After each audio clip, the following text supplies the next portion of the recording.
yang mana oleh Allah telah memberikan kepada kita hari ini kesehatan dan kesehatan sehingga kita bisa berkumpul di ruangan yang sederhana. Selawat beriring salam, mari sama-sama kita sajikan kemampuan alam Nabi Muhammad SAW yang mana oleh beliau telah membawa umatnya dari alam jahiliyah ke alam syariah, yaitu dari alam kebodohan ke alam yang penuh ilmu pengetahuan seperti yang kita rasakan sekarang ini. Penghormatan saya kepada Ibu Pimpinan SD Negeri Sawang, penghormatan saya kepada seluruh Dewan Guru, ibu-ibu dan bapak-bapak yang sudah bersedia meluangkan waktu untuk menyempatkan diri, yaitu pada hari ini saya akan mendiseminasi budaya positif di SD Negeri 1 Sawang. Ini adalah merupakan salah satu tugas saya di modul 1.4. Baiklah Bapak Ibu sekalian, sebelum kita lanjutkan, jadi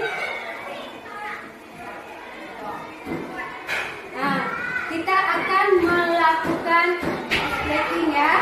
Jadi tadi Ibu sekalian sudah lelah dalam menjalankan tugas dengan anak-anak. Sekarang kita melakukan senyum selama 30 menit. Ya, ya. Sekarang coba ibu-ibu mohon untuk berkenan berdiri.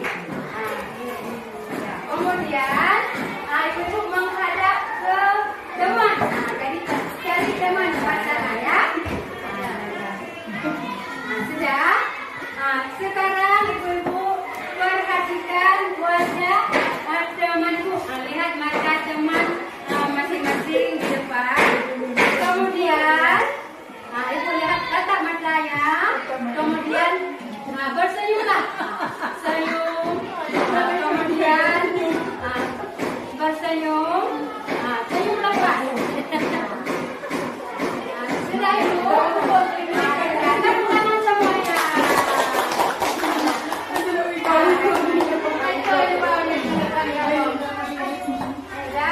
Bagaimana perasaan ibu semuanya?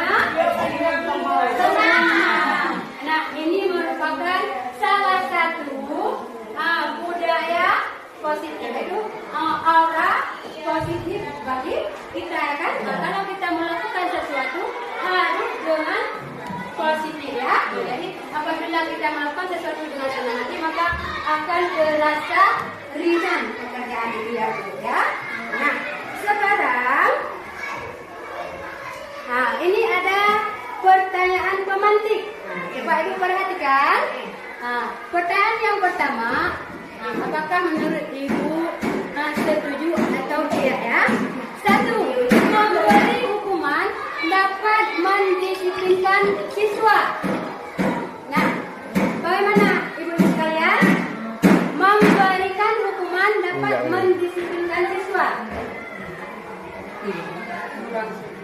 Kurang setuju. Coba yang lain? Tidak setuju. Sekarang nomor 2, memberikan hadiah meningkatkan prestasi siswa. Nah, setuju. Coba yang lain? Ibu ini tidak setuju. Ada yang setuju. Nah, ibu-ibu sekalian pasti jawaban itu pasti ada alasannya ya. Nah, kalau benar ini apa alasan ibu tadi? Jawaban ibu tidak setuju pemberian hadiah meningkatkan prestasi siswa. Ya Bu, misalnya karena itu mendapat menjadi anak yang berprestasi di dalam kelas. Terus tiba-tiba kita kasih hadiah. Pas waktu saat kedepannya kita dulu tidak memberikan hadiah, si anak itu tidak bersungguh-sungguh lagi dalam belajar. Terima kasih Bu Nurani atas jawabannya. Coba ibu-ibu yang lain ada yang kasih jawabannya tidak setuju. Pasti kita punya alasan ya. Jadi di sini tidak ada salah dan benar ya. Coba yang jawaban tadi setuju. setuju, saya setuju. Iya. Karena begini alasannya, apabila anak-anak itu yang berprestasi, dia akan menambahkan motivasi dalam proses belajarnya. Dengan kita memberi suatu hadiah. Kali itu yang dapat.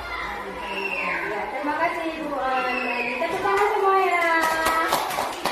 Nah, yang ketiga, guru harus mampu memberikan solusi untuk setiap siswa yang bermasalah. Bagaimana menurut Ibu-ibu? Apakah setuju? Setuju. Iya. Kita lanjut ya. Yang keempat, guru berperan sebagai teman bagi siswa. Setuju. Setuju. Ini adalah kalimat. Jadi kita lihat ke depan. Ibu-ibu sekalian, sekarang kita masuk tentang budaya positif. Nah, ibu sekalian, apa itu budaya positif? Budaya yang menunjukkan proses belajar atas keberhasilan anak yang baik. Nah, segi baiknya. Iya, benar. Nah, coba yang lain ada? Nah, baik. Nah, jadi budaya positif yaitu perwujudan dari nilai-nilai atau keyakinan universal yang diterapkan di sekolah. Nah, ibu-ibu sekalian, jadi dalam budaya positif ini ada konsep-konsep inti untuk menciptakan budaya positif. Nah, yang pertama ada disiplin positif. Yang kedua, motivasi perilaku manusia. Yang ketiga, keyakinan kelas atau sekolah.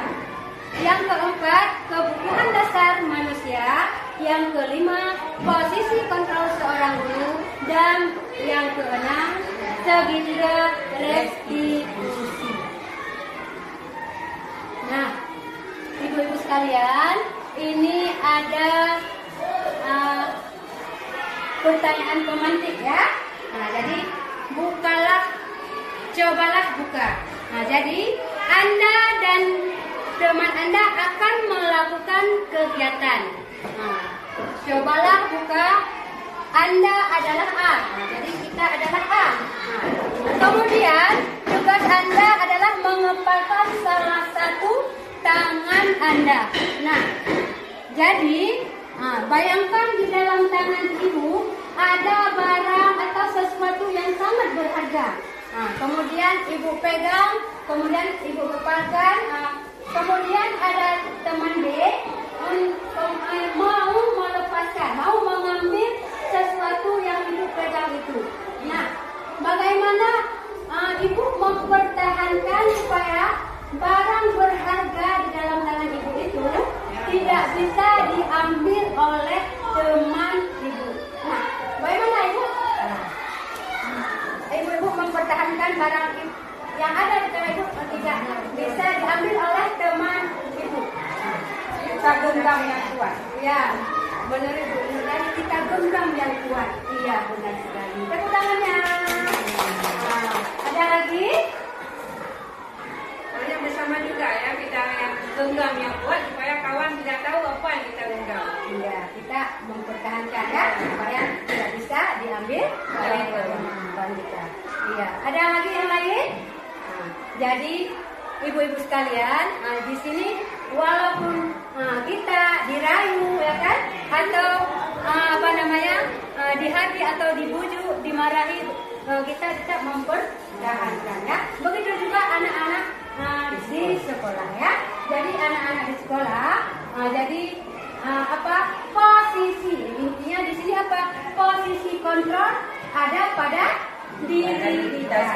Nah, ini adalah merupakan paradigma baru. Nah, kalau dulu kita bilang, jadi yang menguasai diri kita orang lain ya. Nah, jadi apa kekuatan pada diri kita sendiri yang bisa mempertahankan semua kebaikan-kebaikan yang ada pada diri kita.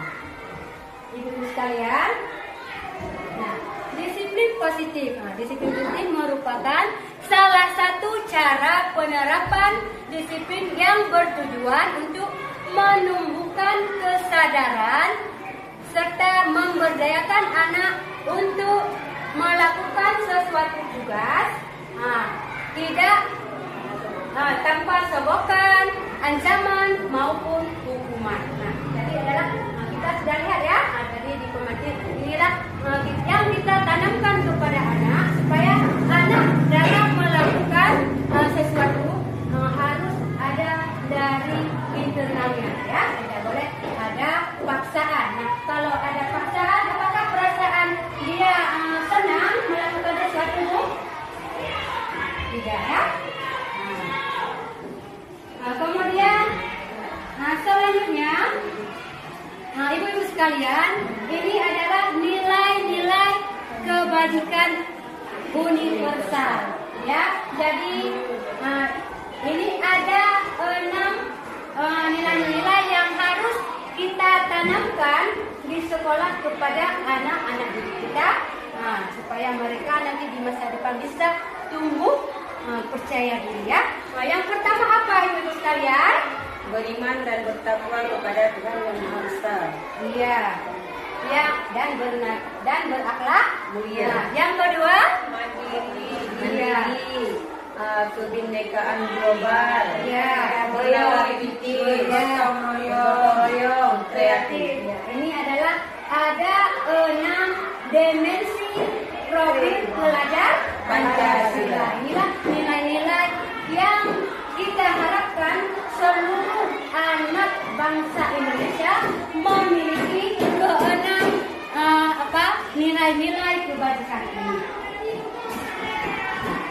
Selanjutnya, ibu-ibu sekalian, ini motivasi perilaku manusia. Nah, ini ada 3 perilaku motivasi manusia. Yang pertama, menghindari ketidaknyamanan atau hukuman. Nah, ibu-ibu sekalian, ada yang bisa memberikan contoh? Apa misalnya? Misalnya anak-anak tidak membuat PR, Bu. Tidak membuat PR, kita tidak boleh kalau sekarang memberikan hukuman kepada si anak. Karena kalau dulu ya boleh memberikan hukuman. Kalau sekarang di tahun 2024 ini, kalau anak-anak misalnya nggak buat PR, nggak usah kita suruh keluar dia. Tapi kita berikan masukan-masukan yang terbaik kepada anak itu. Terima kasih Bu Justina. Ya, benar sekali. Kemudian ada yang namanya mendapat imbalan atau penghargaan, motivasi perilaku yang kedua. Di sini, apa contohnya? Contohnya, kalau di dalam kelas, misalnya anak-anak, misalnya kita tanya, 2 kali 8 kurang 9 berapa? Nah, dia benar menjawabnya. Berarti kita harus memberikan penghargaan kepada si anak itu, memberikan tepuk tangan. Ayo anak-anak semua kita tepuk tangan. Itulah. Memberi apresiasi ya. Terima kasih Ibu. Yang ketiga, menghargai diri dan menjadi orang yang mereka inginkan. Jadi motivasi perilaku manusia ini ada 3. Yang pertama, menghindari ketidaknyamanan, mendapat imbalan atau penghargaan. Yang ketiga, menghargai diri menjadi orang yang mereka inginkan. Nah, poin 1 dan poin 2 ini adalah merupakan motivasi dari luar, ya kan? Bukan dari diri anak. Kalau misalnya masa itu kalau saya tidak melakukan ini, saya takut dihukum, saya takut nanti tidak diberikan istirahat atau akan tinggal di kelas, ya kan? Kemudian mendapat imbalan. Kira-kira kalau saya melakukan ini, apa ya akan memberikan kepada saya? Berarti ini ada motivasi dari luar, ya. Yang ketiga, inilah menghargai diri menjadi yang mereka inginkan. Inilah anak-anak yang merasa melakukan sesuatu sesuai dengan keinginannya, ya, tumbuh dari minat sendiri, tidak ada paksa, tidak ada paksaan. Nah, ibu-ibu sekalian, ini ada kalimat-kalimat pemantik konsekuensi atau hukuman, ya. 1. Mencatat 100 dalam buku kalimat saya tidak akan terlambat lagi karena terlambat ke sekolah.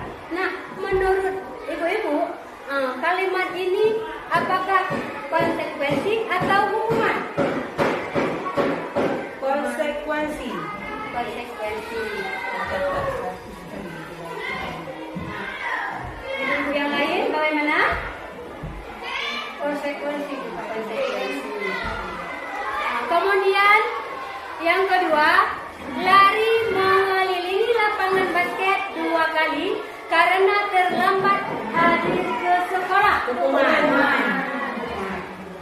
Yang ketiga, membersihkan coretan yang dibuatnya di meja di meja tulis. Kira-kira ini konsekuensi atau hukuman? Hukuman. Konsekuensi karena membersihkan kereta. Betul. Ada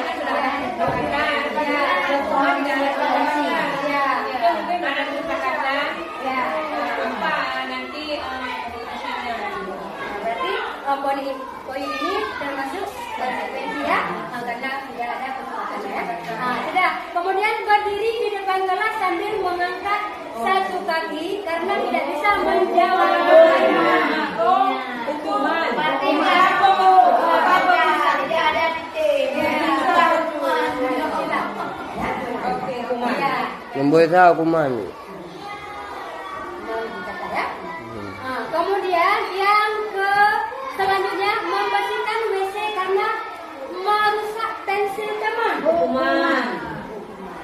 Yang selanjutnya keliling lapangan karena terlambat 10 menit saat pelajaran PJOK. Hukuman. Ini apa? Dengan guru PJOK langsung. Ini menurut Bapak Ibu apa? Sama kesepakatan. Iya. Menyanyi guru olahraga 4 Ibu Ayu. Baik, kita lanjutkan ya. Nah, mengapa keyakinan kelas bukan peraturan kelas?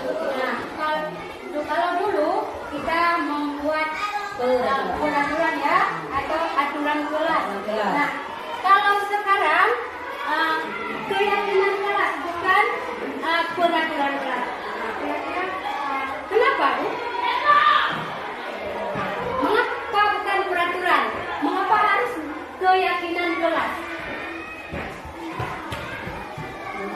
Kalau peraturan kelas kan bukan duluan dibahaskan dalam kelas saja diciptakan peraturan masuk kelas jam 8 pakai baju putih merah itu kan masuk peraturan putih masuk kelas. Kalau keyakinan kelas kesepakatan semua siswa dibuat bersama guru. Ada tangan. Iya, benar. Keyakinan, kalau keyakinan kelas itu yang tertanam di dalam benak hati siswa. Iya, benar. Bukan peraturan yang dibuat oleh sekolah. Ya, kena keinginan dong. Ya, keinginan yang ingin dicapai ya. Ya. Baik, kita lanjutkan nanti kita lihat ya. Nah, mengapa kita yang pertama, mengapa kita memiliki peraturan tentang menggunakan helm pada saat mengendarai kendaraan roda 2 atau motor? Mengapa kita menggunakan helm? Itu peraturan undang-undang Dan menggunakan untuk benak di dalam hati kita dengan memakai helm menjaga keselamatan diri. ya, benar sekali.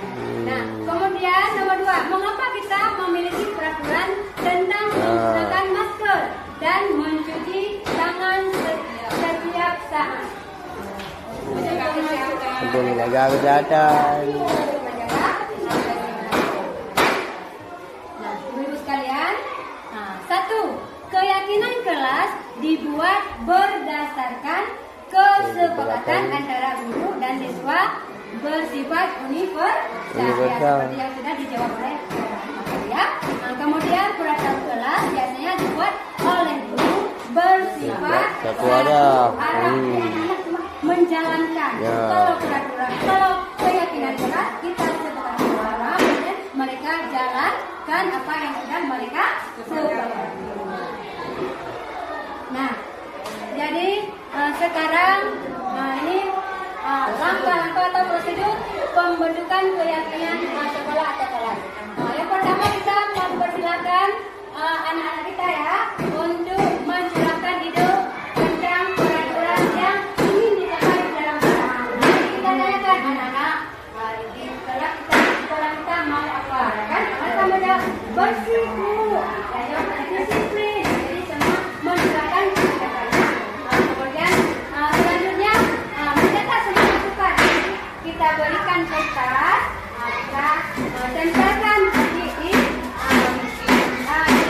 hari ini. Selanjutnya anak-anak ada membuat tidak boleh buang sampah sembarangan bu, tidak boleh lari-lari bu, keluar gitu sih. Keluar masuk kelas harus ada yang jadi ini anak-anak sudah menemukan satu kata-kata tentang apa yang ingin mereka harapkan di kelas ini. Dan nanti kita mencatat kalimat negatif menjadi kalimat positifnya. Ada mereka menggunakan kata-kata jangan, kata-kata tidak. Jadi kita ganti jangan keluar masuk sampai itu. Jadi kita ganti keluar masuk kelas harus ada izin. Tadi anak-anak yang buat tidak boleh buang sampah semua. Menjaga kebersihan kelas, menjaga kebersihan. Inilah kata-kata yang kita buat ke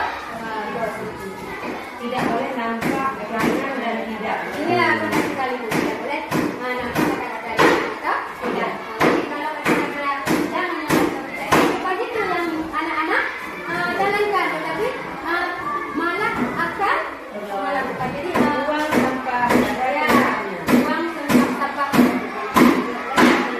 Jangan atau tidak.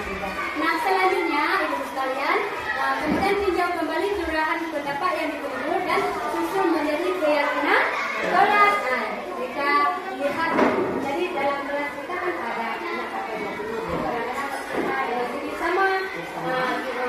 Kemudian kita ambil yang menjurus ke tujuan mereka ini kita ambil atau kita gunakan yaitu satu kata yang tidak tujuannya sama. Kemudian meninjau keyakinan kelas yang sudah disusun. Jadi ibu yang membuat keyakinan kelas tidak usah terlalu banyak. Sampai 20-15 ya, misalkan 1 sampai 2 atau 1.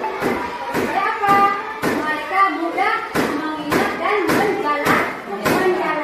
Kalau terlalu banyak, mereka akan lupa yang akan mereka tidak sanggup ingat. Selanjutnya, keyakinan ini kita tempelkan di dinding kelas. Setelah kita tempelkan, jadi waktu kita tempelkan, kita tuliskan dengan tulisan yang bagus, yang menarik, ya anak-anak ketika melihat teringat apa yang mereka buat.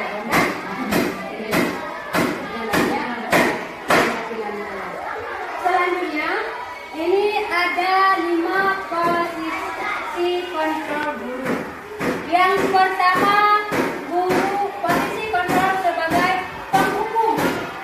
Yang kedua ada posisi kontrol guru sebagai membuat merasa bersalah. Yang ketiga sebagai teman, yang keempat sebagai pemantau, dan yang kelima sebagai manajer.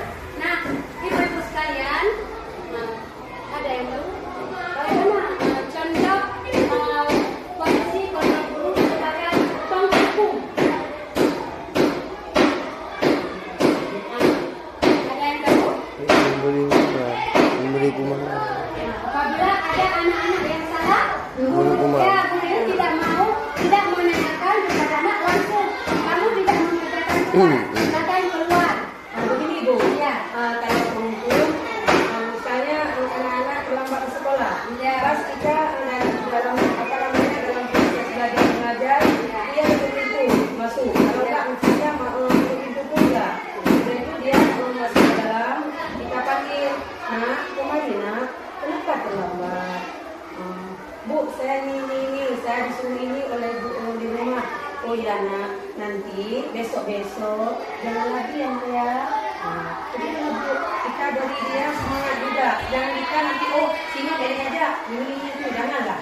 Tapi kita beri penghukum itu dengan secara lembut, memberi hukum dia. Karena besok jangan lagi ya bilang sama mama, jangan ambil air lagi. Pemilihan dia itu aja.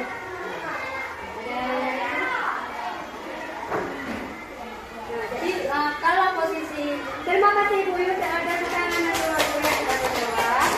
Jadi posisi yang pertama, posisi kontrol guru kepada guru. Jadi guru di sini tidak menanyakan apa alasannya ya, langsung memberikan hukuman kepada anak ini itu satu orang ya. Kemudian ada posisi kontrol guru membuat merasa bersalah. Bagaimana Ibu? Jadi posisi kontrol merasa bersalah apa? Misalnya kita melihat anak melakukan kesalahan, ya kan? Kemudian kita berkata, kamu tidak lihat Ustaz, kamu sudah salah. Hari ini bukan baju pramuka, hari ini kan hari Rabu, sebenarnya baju batik. Jadi anak ini merasa bersalah karena kita sedang menegurnya langsung menyalahkan dia ya. Kemudian sebagai teman, yang ketiga posisi kontrol guru sebagai teman. Nah, bagaimana Antara si anak dengan kita itu dia menganggap kita sebagai teman. Sebagai teman yang bisa mencurahkan, misalnya dia di rumah tidak makan, dia bisa mencurahkan isi hatinya kepada guru dia. Dia merasa sebagai teman. Jadi, ya terima kasih Bu. Benar. Jadi kalau posisi teman ini, guru banyak sekali bersikap ramah ya kepada anak, kemudian cenderung bersedia gurau dan untuk menghangatkan suasana. Jadi anak-anak di sini, misalnya kalau anak ini tidak mau mengerjakan tugas, ayo lakukan ini Ibu ya, kita lakukan bersama Ibu. Kita sayang sama Ibu. Saya ada anak-anak yang mau menulis di kelas kita ya, ayo lakukan kita lakukan sampai pagi-pagi mama menyediakan sarapan. Saya sama Ibu. Jadi kita meminta anak ini menuliskan mengharap kasihan ya. Kemudian ada dampaknya Bu. Jadi murid ini kalau posisi guru sebagai teman, murid ini tergantung pada satu orang, kemudian membuat siswa tidak mandiri ya. Kemudian yang keempat ada yang namanya pemantau. Posisi kontrol guru pemantau. Jadi ketika bicara suaranya, iya berbicara nadanya, ekspresi datar ya. Kemudian berhasil mengidentitas berhasil. Pemantau tidak memantau saat siswa diberi sanksi. Misalnya seperti ini Bu. Misalnya kan kita melihat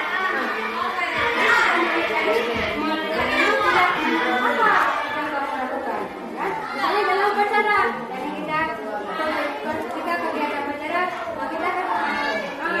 kita melihat barisan-barisan kelas berapa. Nanti ketika kita bersalaman, tadi Ibu lihat kamu asik buat barisan, kan? Jadi di sini guru memantau dan menyebutkan apa yang kesalahan yang dia lakukan.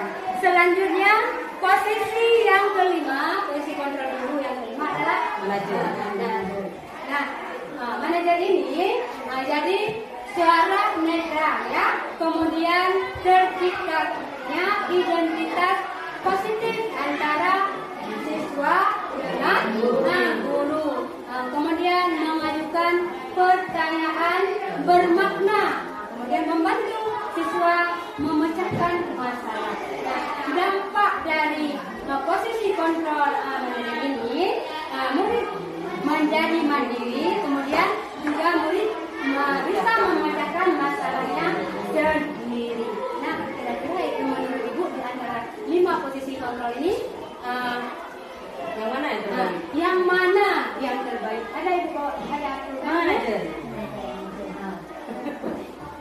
sekarang ibu tuliskan posisi kontrol ibu sekarang ya.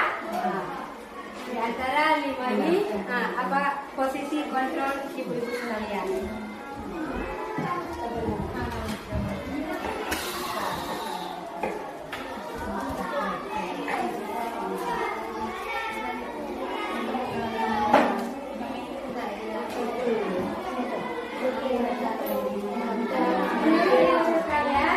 Manakah posisi kontrol saya? Di antara 5 posisi kontrol ibu.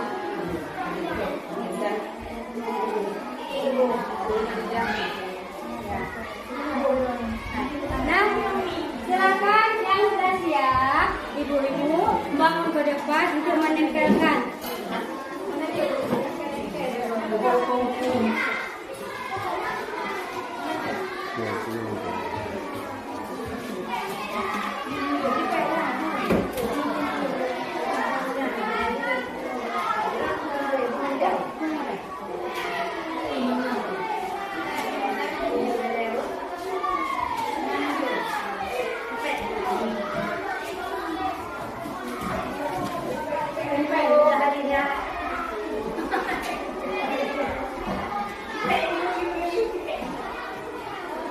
Taruh. Ini dua-dua.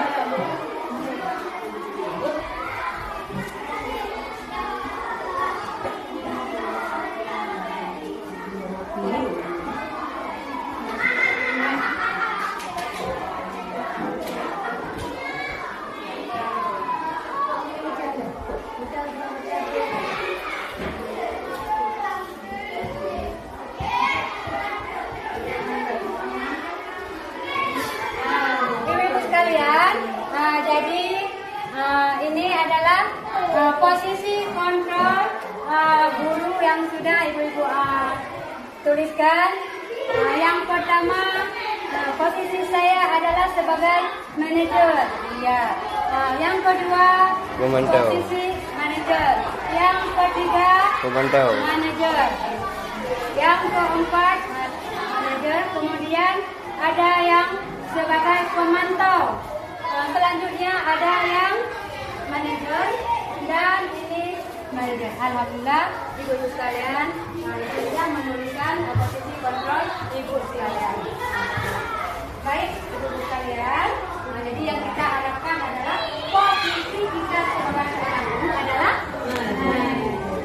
jadi kita membuat anak tidak merasa bersalah. Apabila mereka melakukan, mereka akan termotivasi untuk mengubah kebiasaannya ke hal yang lain. Iya benar. Jadi ibu sekalian, kebutuhan dasar manusia ini ada 5 ya. Ada yang pertama kebutuhan bertahan hidup atau fisiologi ini termasuk makanan, pakaian atau tempat.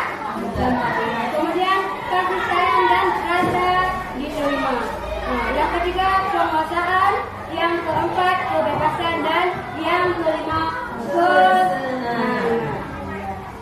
Baik ibu sekalian, perhatikan. Ini ada kalimat yang pertama.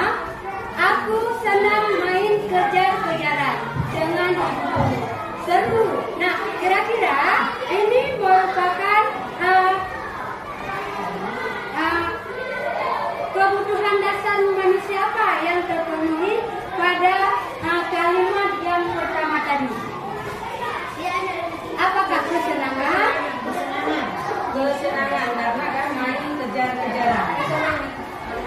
Iya, benar, tepat sekali. Nah, kemudian ada yang kedua, kalimat kedua, ibu kejar aku karena ibu guru sayang aku. Sayang, kasih sayang. Bagaimana? Kasih sayang. Iya, tadi ada apa namanya? Kasih sayang. Ya, kebutuhan kasih sayang. Yang ketiga, aku hebat kan bisa bikin ibu guru kejar aku. Nah, ini kira-kira apa ibu guru? Iya, kekuasaan karena dia sudah bisa menguasai guru, bisa mengejar anak ini.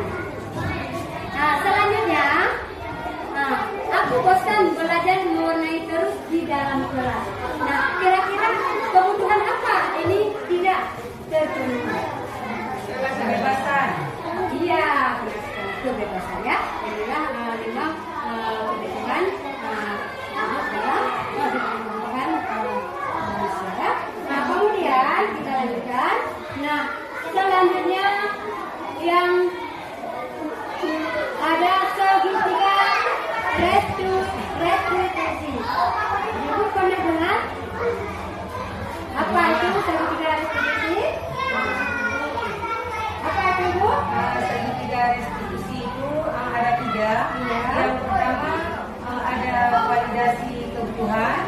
Yang kedua menanyakan keyakinan. Yang terakhir itu stabilitas identitas. Terima kasih Bu Yus. Baik Ibu sekalian, ini segitiga restitusi yaitu posisi kontrol guru sebagai manajer.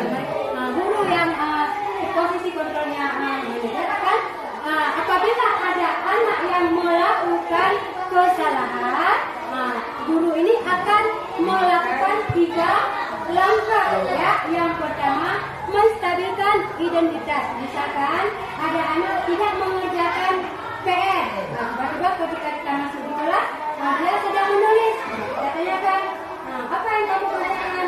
Saya membuat PR. Jadi kalau posisi kontrol sebagai manajer, guru tidak akan menyuruh menyimpan atau tidak akan melawan anak. Jadi menanyakan kenapa nak nggak buat PR? Ya, akan menanyakan kenapa kamu tidak buat PR. Nah selanjutnya anak ini akan menjawab sendiri, ya kan? Jadi apa? Kemudian setiap orang pasti ada melakukan kesalahan. Atau ada kawan-kawan kamu yang lain melakukan kesalahan. Kamu bukan satu-satunya murid yang melakukan kesalahan. Nah, ketika kita berkata seperti itu, anak-anak tadi dia tidak melakukan kesalahan, dia akan merasa senang. Ya, merasa senang karena ibu guru tidak memarahinya. Kemudian yang kedua, validasi tindakan yang salah. Kita tanyakan. Kemudian kamu tentu punya alasan ya, mengapa kamu tidak membuat PR. Nah, di sini anak akan jujur. Iya. Jadi jawabannya bisa berbeda-beda. Bu, saya tidak perlu saya kemarin dinas dan lupa ya kan? Nah, mati lampu Bu. Iya, mati lampu Bu. Nah, di sini anak-anak sudah terbuka. Nah, jadi dia akan menjawab apa kesalahan yang dia tidak lakukan. Kemudian selanjutnya kita tanyakan, apakah ada cara yang lebih baik untuk mendapatkan apa yang kamu membutuhkan? Jawab, kamu tentu punya alasan mengapa kamu tidak melakukan. Jadi ini sudah menjawabnya. Selanjutnya tahap yang ketiga yaitu menanyakan keyakinan kelas ya. Menanyakan keyakinan. Jadi di kelas kita sudah membuat keyakinan kelas. Nah, poin-poin apa saja? Nah, kira-kira kamu keyakinan mana yang sudah kamu langgar ya? Jadi kita tanyakan, iya Bu, saya tidak disiplin, ya? Makanya dia tidak mengerjakan tugas sesuai atau tidak tepat waktu Bu. Jadi anak ini setelah membuat kesalahan, dia akan menemukan jawabannya sendiri dan di sini anak-anak akan melihat kebiasaan yang tidak baik karena dia merasa senang tidak baik tapi cuma menjadi motivasi supaya bisa melakukan hal yang baik. Nah, ibu-ibu sekalian, jadi di dalam di sekolah dalam melakukan budaya positif ini, jadi kita harus ada kerja sama. Ya, kita semua akan di sekolah. Apabila kita bekerja sama, insya Allah budaya positif ini akan terlaksana di SD Negeri 1 Selangi. Kemudian atas arahan kepala sekolah. Ya. Jadi kita mengharapkan anak-anak didik kita ke depan menjadi anak-anak didik yang bisa bermanfaat bagi bangsa dan agama ya. Dan kita juga bangga mempunyai anak-anak yang mempunyai karakter yang yang baik ya. Nah, ibu sekalian, saya ini presentasi dari saya tentang diseminasi budaya positif di SD Negeri 1 Sawang. Saya ucapkan terima kasih banyak kepada ibu yang sudah meluangkan waktunya untuk terlaksananya diseminasi budaya positif di SD Negeri 1 Sawang. Dan saya akhiri, wabillahi taufiq wal hidayah. Assalamualaikum warahmatullahi wabarakatuh. Waalaikumsalam warahmatullahi wabarakatuh. Assalamualaikum warahmatullahi wabarakatuh.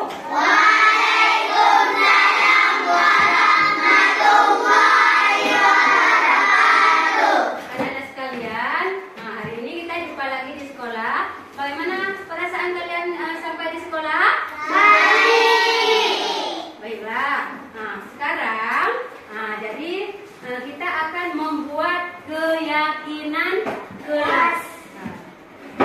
Jadi keyakinan kelas ini adalah sesuatu yang ingin kalian jalankan, ya kan? Sesuatu yang kalian inginkan di kelas kita supaya proses belajar mengajar di kelas kita berjalan dengan lancar. Nah, baik anak-anak ibu sekalian, jadi sebelum kita melanjutkan belajar di kelas kita, jadi terlebih dahulu kita membuat kesepakatan kelas. Jadi anak-anak nanti boleh kalian tulis satu apa saja yang kalian inginkan di kelas kita. Misalnya, Bu, saya mau kelas kita bersih. Jadi kalian tuliskan menjaga kebersihan, ya. Atau yang lain, ayo kira-kira bagaimana? Saat belajar jangan ribut. Bagus. Jangan bawa mainan ke kelas. Jangan bawa mainan ke kelas. Benar, tepuk tangan. Yang lain ada? Datang tepat waktu. Bagus. Nah, sekarang anak-anak lihat yang bertanggung jawab. Benar. Sekarang kalian silakan. Halo sayang, ibu bagikan satu kertas ini. Kalian tuliskan apa saja yang kalian inginkan. Kalian tuliskan di sini. Silakan tuliskan satu kesepakatan yang kalian inginkan di kelas kita.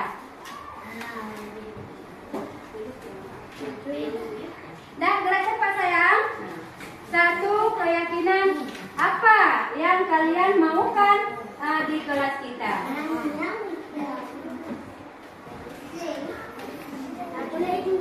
Nah, silakan tuliskan.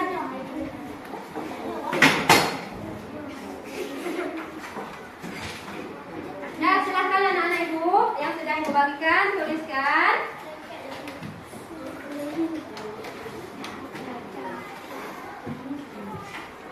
Ini sudah ada.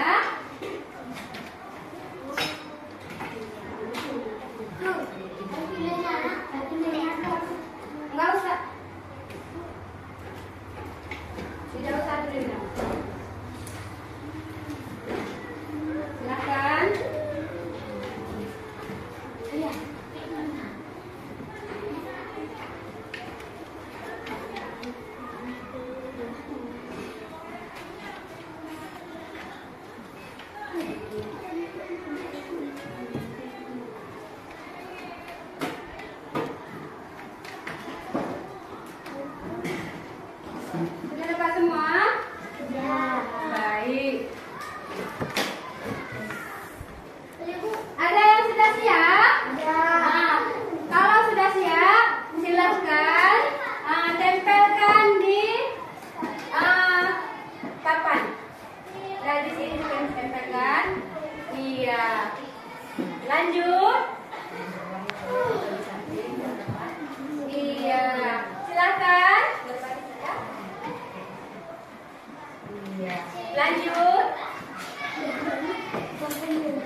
Nah, silakan duduk yang sudah siap.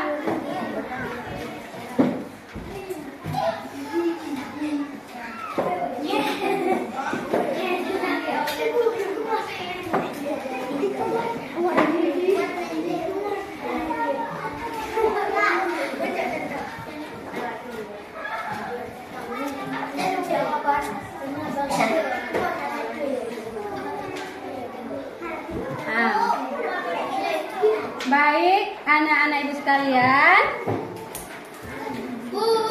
kalian sudah menuliskan keyakinan kelas kita. Nah, sekarang ibu akan membacakan. Yang pertama ini tidak mengejek teman. Keyakinan yang kedua saling menghargai. Saat belajar tidak boleh ribut. Bertanggung jawab, datang tepat waktu, masuk kelas tepat waktu, harus saling menghargai, sopan, jujur, datang tepat waktu, harus jujur, harus disiplin, membuat tugas yang rajin, bertanggung jawab, berdoa sebelum dan sesudah belajar. Jangan bawa mainan ke kelas. Nah, jadi anak-anak sekalian, ini adalah keyakinan atau kesepakatan yang kalian yakini di dalam kelas kita. Baik, sekarang kita akan mengambil kata apa kesepakatan.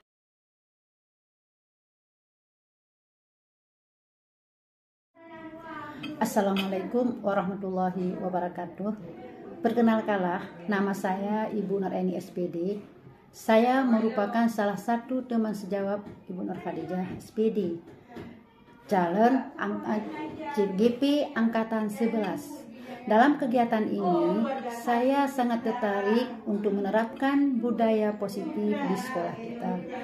Salah satunya dengan membuat keyakinan kelas seperti yang sudah disosialisasi oleh Ibu Nur Khadijah. Alhamdulillah, banyak perubahan yang telah terjadi, baik dengan rekan guru maupun bagi murid-murid kita. Hal ini nantinya mampu menciptakan suasana pembelajaran yang aman, nyaman, dan menyenangkan. Terima kasih kepada Ibu Nur Khadijah. Ibu Nur Khadijah yang telah sudah mau berbagi praktik baik kepada kami semua. Semoga kita bisa menerapkan budaya positif dengan optimal, sehingga sekolah kita lebih baik lagi ke depan. Terima kasih sekali lagi. Wassalamualaikum warahmatullahi wabarakatuh. Assalamualaikum warahmatullahi wabarakatuh.